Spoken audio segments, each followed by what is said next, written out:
এই কালিমার দাওয়াত দিতে মার খাইলেন নবী তায়েফেতে। এই কালিমার দাওয়াত দিতে মার খাইলেন নবী তায়েফেতে। দেশ ছাড়লেন ঘর ছাড়লেন তবু বিপ্লবী কালিমা ছাড়লেন না। লা ইলাহা ইল্লাল্লাহ, লা ইলাহা। বলল তারে কাফির নেতা, চলবে না আর কোরআনের কথা।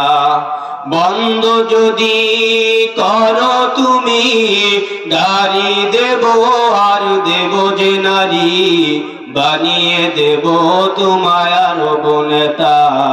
লা ইলাহা ইল্লাল্লাহ।